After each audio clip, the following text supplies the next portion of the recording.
Good morning to all of you students. A very good morning to all.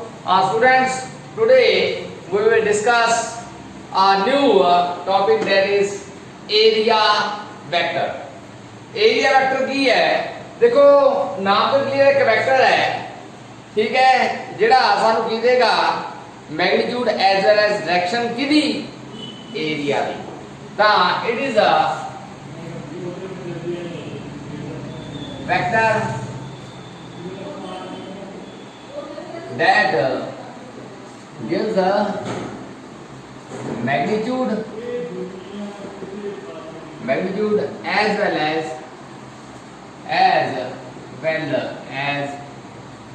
direction of area। ठीक है जी। It is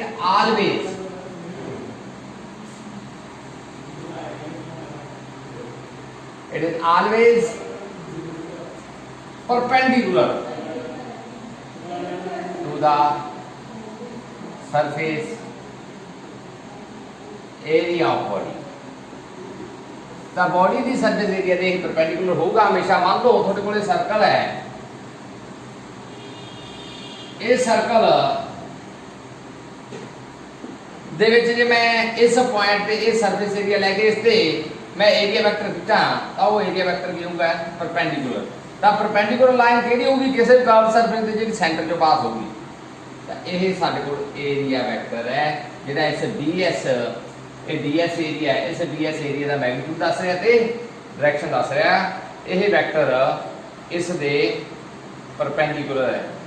कोई भी line perpendicular कदों होगी किसी कर्वेचर दे जदों वो सेंटर च पास हो रही हो सर्कल दे परपेंडिकुलर। ठीक है जी। जे मैं इस सरफेस एरिया की गल करा, इस सरफेस दे तो होगा दिस इस सरफेस दे परपेंडिकुलर जिवें पेन है, तो यह एरिया वेक्टर होगा। तो area vector will always perpendicular to the surface area of the body. Surface area of the body के परपेंडिकुलर होगा एरिया वेक्टर, हमेशा याद रखियो। इस तो बाद मैं बहुत इंपॉर्टेंट कंसेप्ट करने जा रहे हैं, बहुत इंपॉर्टेंट टॉपिक करने जा रहे हैं आप, दैट इज गास थ्योरम। गास theorem very very important topic from your point of view of your exam. गास थ्योरम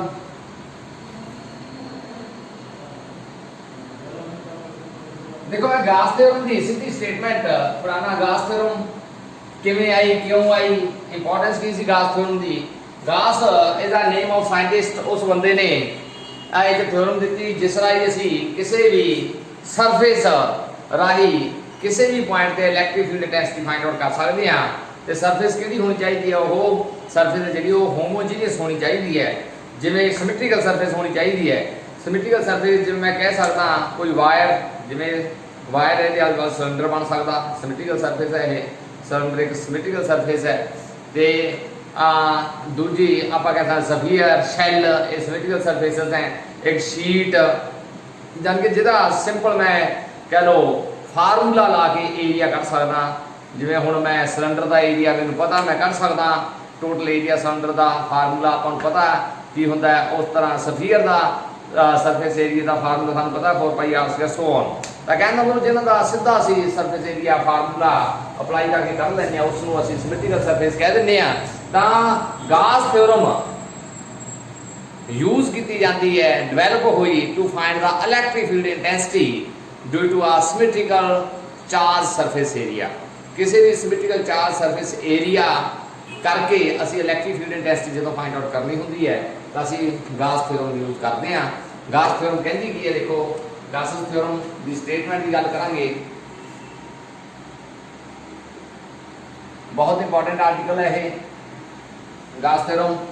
इस बंदे ने स्टेटमेंट दी तो मैं पहला इसका एक्सप्रैशन दसदा की है मैथमैटिकल, ये साडे कोल मैथमैटिकल, इस तो मैं स्टेटमेंट बना सकता। इस स्टेटमेंट तो इस एक्सप्रैशन तो मैं स्टेटमेंट बनाऊंगा कि पेपर दे विच सानू स्टेटमेंट याद रखनी औखी है। जे इस एक्सप्रैशन को चक्का तो इस तो स्टेटमेंट बना सकता मैं किवें। देखो ये की है साडे कोल, इसनूं मैं स्टेटमेंट के रूप च लैके आऊँगा तो इट इज़ इंटीग्रेशन इंटीग्रल है, it is integral of surface है तो सरफेस इंटीग्रल कह देगा। इट इज़ सरफेस इंटीग्रल किसका है ऑफ इलेक्ट्रिक फील्ड इंटेंसिटी, ठीक है। ताकि है surface integral of electric field intensity over closed path, एक क्लोज्ड पाथ का सिंबल है सर्कल जो लाया हुआ है, over closed path is equal to 1/ε0 times total charge on the surface. तो ये स्टेटमेंट है तो मैं इसको लिख सकता हूँ, इट स्टेट्स दैट इसकी स्टेटमेंट्स की कहती है सरफेस इंटीग्रल ऑफ कितना सरफेस इंटीग्रल है इलेक्ट्रिक फील्ड इंटेंसिटी का ऑफ इलेक्ट्रिक फील्ड इंटेंसिटी है कितने over close path is equal कितने है इज इक्वल टू दी, कई इसको फ्लक्स कह देते हैं, देखो ये चीज को चाहे फ्लक्स भी कह सकता मैं इसको फ्लक्स, ठीक है। Is equal to the 1/ε0 times total charge on the surface of body। तो ये स्टेटमेंट है, इसको होर तरीके नाल लिखा इनू इलेक्ट्रिक फ्लक्स कह दिंदे हैं E.ds नू। तो इसकी दूसरी स्टेटमेंट की लिखते हैं कई बुक्स वाले, it states that electric flux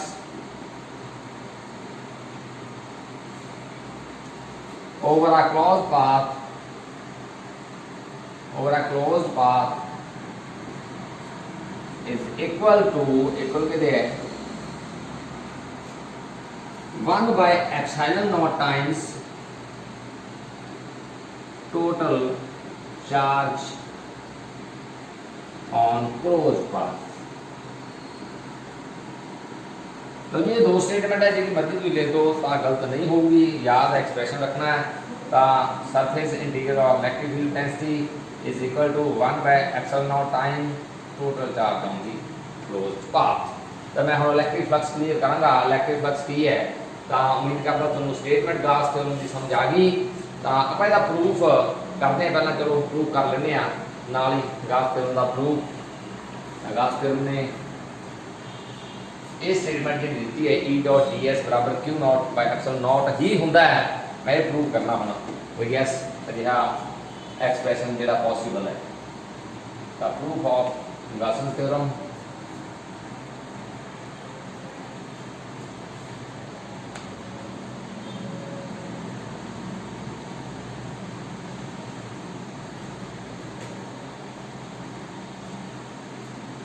proof of Gauss's theorem का मतलब प्रूफ मेरा प्रूफ भी करना है E.ds का इंटीग्रल बराबर प्रूफ करना है Q0/ε0 दे, ठीक है। तो इत्थे मैं हुण एक पॉइंट चार्ज ले लेना, ये पॉइंट चार्ज दे दुआले जिहड़ी गाशन सरफेस बननी है वो एक स्फीयर बनूगी। इस पॉइंट P ते मान लो मैं पता करना चाहना इलेक्ट्रिक फील्ड इंटेंसिटी या सो ऑन, इस इत्थे कोई पॉइंट P ले लेने आ तो इस तो पास होंगी कोई भी ऑब्जर्वेशन पॉइंट लांगे वो पास होंगी एक सरफेस सिमेट्रिकल सरफेस सिलेक्ट करांगे दैट इज गाशन सरफेस। तो याद रखो गाशन सरफेस एक सिमेट्रिकल सरफेस है, किसी भी चार्ज के द्वारा एक सिमेट्रिकल सरफेस सिलेक्ट करांगे जिसमें असीं नाम दे देंगे गाशन सरफेस। तो ये चार्ज मान लो इस और सेंटर से पिया होया इत्थे पिया वो पॉइंट से ये पॉइंट P ते मैं electric field intensity find out करनी है। मैं ये पास होंगी एक गाशियन सरफेस सिलेक्ट कर ली। गाशियन सरफेस एक सिमेट्रिकल सरफेस है जिसके हरेक पॉइंट से इलेक्ट्रिक फील्ड इंटेंसिटी कॉन्स्टेंट है। पहले गल याद रखें गाशियन सरफेस की ये सिलेक्ट क्यों करते हैं असी जिहड़ा इंटीग्रेशन साडा E.ds ये जिहड़ा गास ने स्टेटमेंट दी है इसनूं सॉल्व करने के लिए गाशियन सरफेस सिलेक्ट की जाती है। इस एक्सप्रैशन को सॉल्व करने लिए सिमेट्रिकल सरफेस सिलेक्ट की जाती है that is called Gaussian surface. ਤੇ ਗਾਸ਼ੀਅਨ ਸਰਫੇਸ ਸਿਮੈਟ੍ਰੀਕਲ ਸਰਫੇਸ ਹੈ, ਇਸ ਦੇ ਹਰੇਕ ਪੁਆਇੰਟ ਤੇ ਇਲੈਕਟ੍ਰਿਕ ਫੀਲਡ ਇੰਟੈਂਸਿਟੀ ਕਾਂਸਟੈਂਟ ਹੁੰਦੀ ਹੈ, यूनिफॉर्म ਹੁੰਦੀ ਹੈ, याद रखो। ਤਾਂ ਇਹ ਮੈਂ ਗਾਸ਼ੀਅਨ ਸਰਫੇਸ ਸਿਲੈਕਟ ਕਰ ਲਈ, ਇਹ ਪੁਆਇੰਟ P ਹੈ ਕੋਈ ਵੀ, ਇਹਦੇ ਦੁਆਲੇ ਮੈਂ ਛੋਟੀ ਜੀ ਸਰਫੇਸ ds ਮੰਨ ਲਈ।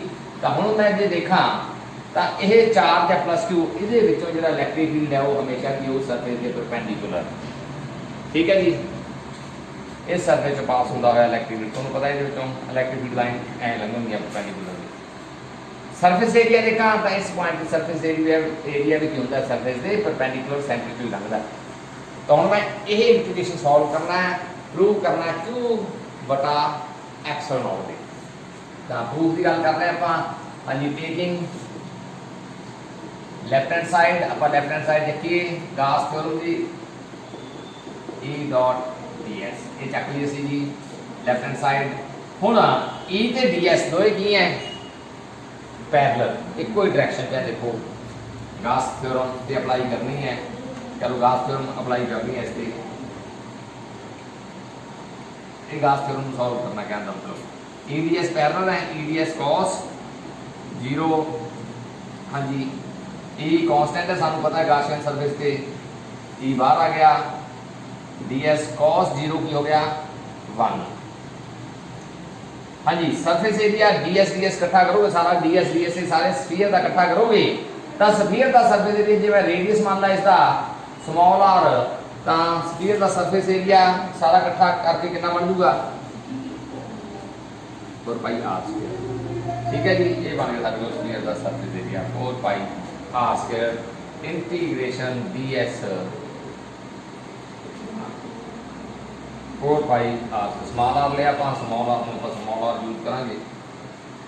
ਇਹ ਸਾਡੇ ਕੋਲ ਹੁਣ E ਇਲੈਕਟ੍ਰਿਕ ਫੀਲਡ ਇੰਟੈਂਸਿਟੀ ਇਸ ਪੁਆਇੰਟ P ਤੇ ਦੇਖ ਰਿਹਾ ਮੈਂ ਕਿੰਨੀ ਹੈ A plus Q ਕਰਕੇ ਇਸ ਪੁਆਇੰਟ P ਤੇ। ਹਾਂਜੀ ਕੀ ਹੈ K Q, K ਦੀ ਵੈਲਿਊ ਭਰ ਦਿੰਦਾ ਮੈਂ 1/4 ਪਾਈ ਐਪਸਲਨ ਨੋਟ ਹੈ, ਤੁਹਾਨੂੰ ਪਤਾ ਹੈ ਇਲੈਕਟ੍ਰਿਸਿਟੀ ਕਾਂਸਟੈਂਟ ਬਟਾ r ਸਕੁਅਰ। ਇਹ ਸਾਡੇ ਕੋਲ E ਦੀ ਵੈਲਿਊ, ਇਹ ਸਾਡੇ ਕੋਲ ਪਿਆ 4 ਪਾਈ r ਸਕੁਅਰ।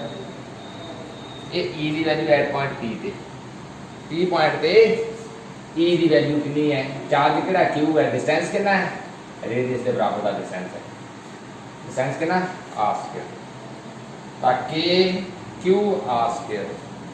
ठीक है जी, ਹੁਣ r square cancel, 4 pi cancel, E रह गया, हैंस प्रूव। लो जी प्रूव हो गया, सारे को ये स्टेप है। लेफ्ट हैंड साइड तक क्या E ਤੇ ds पैरेलल है, ds cos 0 1 हो गया। E कांस्टेंट है, गाशियन सरफेस ਤੇ इलेक्ट्रिक फील्ड इंटेंसिटी कांस्टेंट ਹੁੰਦੀ ਬਾਹਰ ਆ ਗਈ। ds ਦਾ ਇੰਟੀग्रेशन 4 पाई r स्क्वायर ਹੁੰਦਾ ਹੈ, ਕਿਉਂਕਿ ਸਾਰਾ ਸਰਫੇਸ ਏਰੀਆ ਇਕੱਠਾ ਕਰਾਂਗੇ ਜਦੋਂ